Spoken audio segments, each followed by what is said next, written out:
Bienvenue dans le podcast Le chemin vers Dieu, l'unité retrouvée. Le podcast dans lequel je te partage le fruit de mes réflexions et de ce qui m'est transmis au fil du temps, afin que tu puisses aussi te nourrir, t'inspirer et évoluer grâce à ces réflexions. Il y a tellement de parts en nous, tellement de parts qui cohabitent ensemble, qui vivent ensemble et qui font ce que nous sommes actuellement, la personne que nous incarnons actuellement. Je prends souvent l'image d'un joyau qui a plusieurs facettes. Eh bien, c'est toujours cette même histoire de joyau. À l'intérieur de nous, on a toutes ces facettes différentes. Et quand on prend de la hauteur aussi, à l'échelle de l'esprit, la personne qu'on incarne actuellement n'est qu'une facette de tout ce qu'on est en majuscule, de tout ce qu'on est, de tout le je suis également. Et donc, si je reprends ces facettes qu'on a à l'intérieur de nous, j'ai découvert il y a quelque temps ce qu'on appelle le système interne familial. Je crois qu'en anglais, ça se dit IFS, Internal Family System. Et donc, c'est le concept selon lequel en nous, on a plusieurs petits personnages, en gros, qui cohabitent et qui entretiennent des liens avec aussi le triangle de Karpman, victime, bourreau, sauveur. Donc il y a certaines parts de nous qui, pour que l'ensemble tienne à peu près en équilibre, vont avoir tendance à vraiment faire taire d'autres parts de nous, qu'elles ne puissent pas s'exprimer, parce que si ces parts de nous s'exprimaient, cela viendrait à remettre en cause trop de choses, par exemple. Donc il y en a d'autres qui vont agir comme des protecteurs, etc. Il y a vraiment tout un système interne, familial, qui est à l'œuvre en nous. Et j'ai beaucoup aimé ce concept parce que c'est aussi en lien finalement avec le rêve lucide, avec toutes ces différentes parts de nous qu'on est. Et je crois qu'aujourd'hui, c'est vraiment quelque chose avec lequel on peut parler plus librement et prendre conscience que je suis pas que une seule personne, dans le sens où je vais pas tout le temps être sur la même dynamique, tout le temps avec le même état d'esprit, tout le temps avec les mêmes envies, les mêmes idées. J'ai plusieurs facettes en moi. Et selon le moment, ça va être peut-être plutôt telle ou telle facette de moi qui va s'exprimer. Et c'est cet ensemble, finalement, qui fait qui je suis vraiment. Et je voulais évoquer ça parce que il y a aussi un point sur lequel j'ai travaillé récemment et que j'ai vraiment mis en lumière, c'est toutes les manières qu'on va avoir finalement de s'auto-saboter dans ce qu'on souhaite vivre, ce qu'on souhaite créer et réaliser. Et parmi cet auto-sabotage, eh bien c'est parce que parfois sont à l'œuvre des facettes de nous, des petits personnages de nous qui veulent rester dans ce qu'il y a de connu, dans ce qu'il y a de sécuritaire. Et là, on en vient aussi finalement en lien avec le système nerveux qui est à rééduquer et qui est à signaler la sécurité. Tout ça est un grand ensemble. Mais pour se concentrer sur les facettes de nous, j'ai remarqué récemment que j'avais tendance à m'auto-saboter sans le voir. Et justement, c'est tout l'intérêt et la dynamique finalement de l'auto-sabotage, c'est qu'on s'en rend pas compte. C'est de venir mettre en lumière ces petits moments et prendre conscience des mécanismes qu'on a nous-mêmes qui vont être différents d'une personne à l'autre.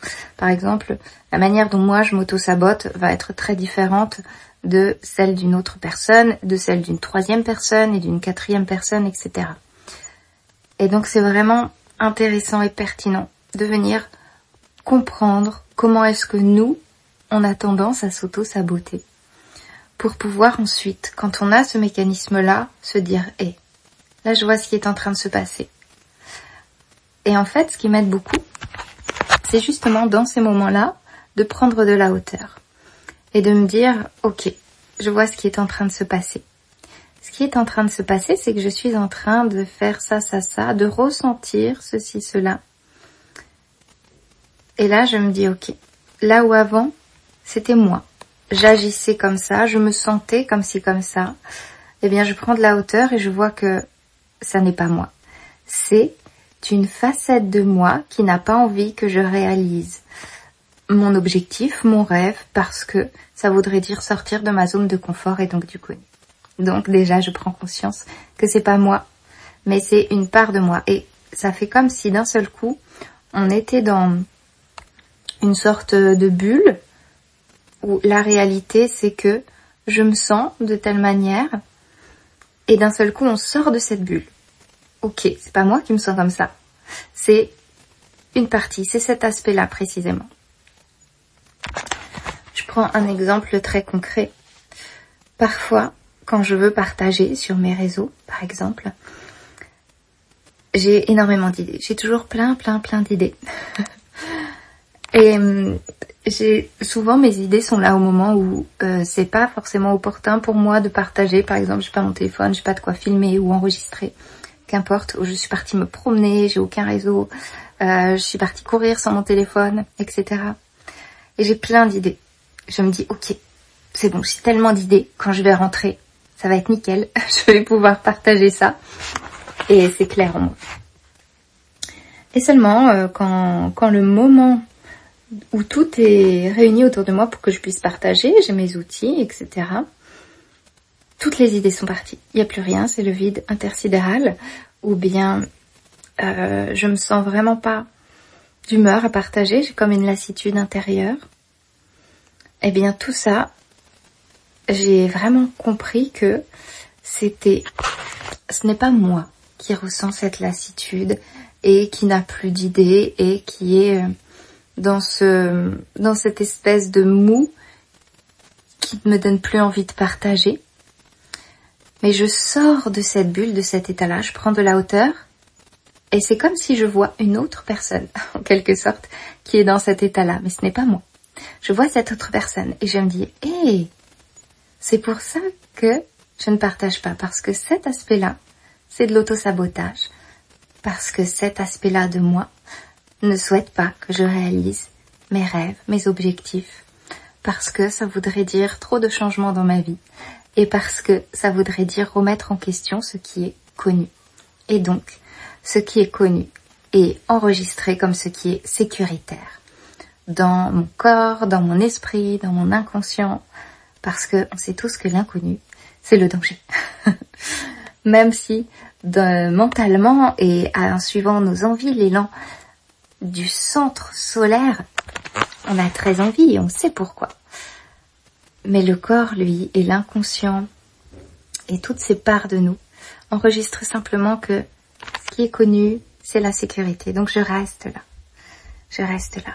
Ça peut être aussi, je reste là parce que si je change trop, ça va remettre en cause des relations avec des personnes que j'aime, etc.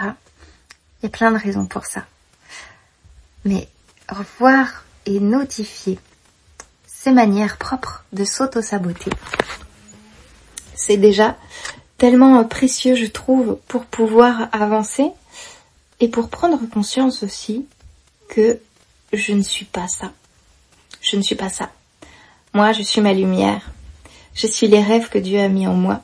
Je suis les envies créateurs. Je suis les élans qui ont envie de voyager, qui ont envie de créer, qui ont envie de partager.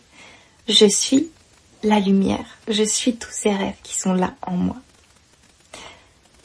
Et tous ces auto-sabotages qui sont créés, ce sont des parts de moi que je dois apprendre à aimer parce que c'est toujours avec l'amour qu'on grandit et qu'on améliore les choses, mais jamais en rejetant, bien sûr.